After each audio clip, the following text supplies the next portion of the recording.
টাকা পয়সা আনফুসাকুম নিজের জীবন জৈবন অর্থ সম্পদের অপেক্ষায় আমাকে সবচাইতে বেশি না ভালোবাসতে পারবে। লা ইউমিনু তোমরা অতদিন পর্যন্ত ঈমানদার হতে পারে। আল্লাহর নবী তো এখানে বলতে পারতেন প্রতিদিন 50 টাকা নামাজ না পড়লে তোমরা বড় ঈমানদার হতে পারবে না, প্রতিদিন তোমরা এতটা জিকির না করলে তোমরা ঈমানদার হতে পারবে না। নবী একথা কিছুই বলেনি। আল্লাহর নবী সাল্লাল্লাহু শুধু একটা কথা বলেছে, পৃথিবীর সর্বাপেক্ষা আমাকে না বেশি ভালোবাসতে পারলে লা ইউমিনু তোমরা কেউ ঈমানদার হতে পারবে না। তাহলে ফেরাউনের নাম একবার বললে কোরআনের আয়াত অনুযায়ী 10টা নেকি হতে পারে, কিন্তু নেকির পিছনে ছুটতে গেলে মহব্বত দিতে হবে। আর নবী মুসা আলাইহিস সালামের নাম যদি একবার জপ করা হয় আমার নেকি কম হতে পারে, কিন্তু নবী বলেছ তো মহব্বতের প্রয়োজন আছে। তাহলে আমাদের নেকির প্রয়োজন নেই, আমাদের মহব্বতের প্রয়োজন। এবার এখানে যারা আহলে হাদিস লামা যাবে প্রেম বাজা সরিয়া আজানগাজি গাহমারি প্রেম ভাজা হাতিয়ারা বিভিন্ন দলমতের মানুষ যারা আছে তারা বলবে হুজুর তাহলে কি নেকির প্রয়োজন নেই? এবার আমি আপনাকে পরিষ্কার করে বোঝাতে চাই নেকির প্রয়োজন আছে, তবে নবীর মহব্বতে মাথা টুপি দিয়েছি, নেকি আমার অ্যাকাউন্টে অটোমেটিক আসছে। নবীর মহব্বতে মুখে দাড়ি লাগিয়েছি, অ্যাকাউন্টে নেকি আমার ঢুকছে। নবীর মহব্বতে আমি আপনাকে সালাম দিয়েছি, আল্লাহ অটোমেটিক অ্যাকাউন্টে নেকি দিয়ে দিচ্ছে। তাহলে নবীর মহব্বতে যে কাজ করবে নেকির পিছনে ছুটতে হবে না, মহব্বতের পিছনে ছুটলে আল্লাহ অটোমেটিক্যাল মহব্বতের কারণে নেকি আল্লাহ হাজির করিয়ে দেবে। মাথা টুপি দিয়েছেন কিসের জন্য? নবী দিতেন তাই দিয়েছি। তাহলে নবীর মহব্বতে টুপি মাথা দেওয়া হয়েছে।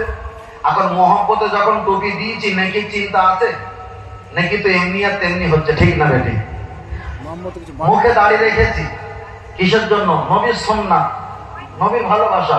তাহলে মুখে যখন দাড়ি রেখেছি, নবীর যখন এই ভালোবাসা দাড়ি যখন রেখেছি অটোমেটিক আল্লাহ নেকি দিচ্ছে না, দেয় না?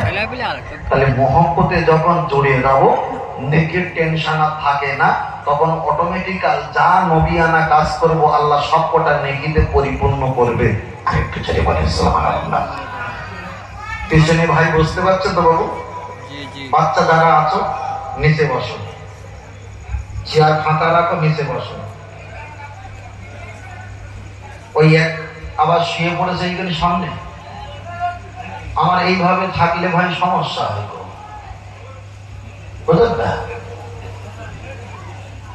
1 গ্লাস দুধ খাবো তাই 5 লিটার পানি দেবো না, 1 গ্লাসই খাবো। অত কষ্ট করে পেটটা নাটা মালিকের মতন করে কোনো লাভ নেই। যতক্ষণ কথা বলবো ধীরে মস্তিষ্ক ভাবে, তবে আমি সময় পার করবো এ ধান্দা যেন আমার না থাকে, কিছু বলতে পারছি কিনা এ চিন্তা যেন আমার থাকে। আল্লাহ আল্লাহ জান্নাতে দেয় আল্লাহ। চলেন আমি আপনাকে বোঝাচ্ছিলাম, বোঝাতে বোঝাতে অনেকটা আমি লম্বা করে ফেলেছি। তাহলে বিষয়বস্তুটা এবার ক্লিয়ার হলো, মাথা থেকে টেনশনটা পরিষ্কার হয়ে গেল। নেকির পিছনে কেন ছুটবো? আমরা তো নবীর পিছনে ছুটবো। নবীর পিছনে ছুটলে তো আল্লাহ অটোমেটিক নবীর কারণে নেকি দান করবে, নেকি দান করবে। আল্লাহ নবী কুরবানি দিয়েছিলেন, নবীর দিকে তাকিয়ে কোরবানি দেবো। আমরা যদি 7টা নামে কোরবানি দেই তার ভিতরে প্রথম নাম আমার নবী পাকের নামটা রেখে দেবো। তাহলে আমরা যদি নবীর মহব্বতটা জুড়ে রাখি এই কুরবানি আমার নবীর ওসিলায়, তো আমার আল্লাহ কবুল করে নেবেন। বলুন সুবহানাল্লাহ।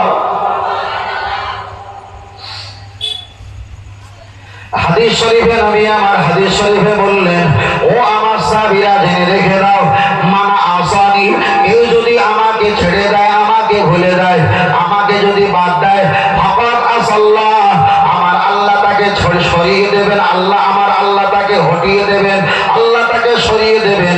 নবী আমার পরে বললেন, মানা আতানি, কেউ যদি আমাকে ইত্তেবা করে, তাবেদারি করে, ফাকাদ আতাল্লাহ, ওই ইত্তেবা আমার থাকে না, ওই ইত্তেবা আমার আল্লাহ পাকের দরবারে ইত্তেবাটা পৌঁছে যায়। তাহলে এখানে প্রমাণ হয়ে গেল নবীকে ইত্তেবা করলে ফাকাদ আতাল্লাহ, আল্লাহর ইত্তেবা হয়। তাহলে আরেকবার প্রমাণ হয়ে গেল নবীকে মহব্বত করলে ইত্তেবা করলে আল্লাহর মহব্বত ইত্তেবা আল্লাহরই অনুসরণ হয়ে যায়। জোরে বলে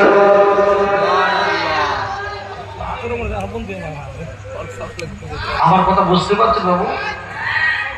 আলহামদুলিল্লাহ।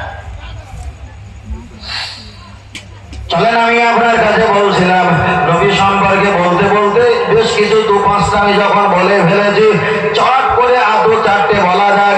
আমি আপনার কাছে বোঝাতে চেয়েছি আপনি যে কাজটা করবেন প্রতিটা কাজ নবিয়ানা কাজ হবে। চলেন, আপনার কাছে একটাই কথা বলছি, আমরা এখানে আমি আপনাকে বোঝাতে চেয়েছি কোরআনে যদি তাফসীর করা হয় ওখানে 2 রকম পাঠ আছে।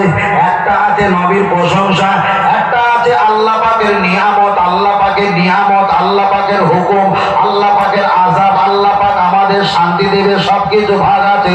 কোরআনের তাফসীর যখন করে তখন আল্লাহ যে বায়ানগুলো করেছে ওইগুলো মানুষের কাছে তুলে ধরে।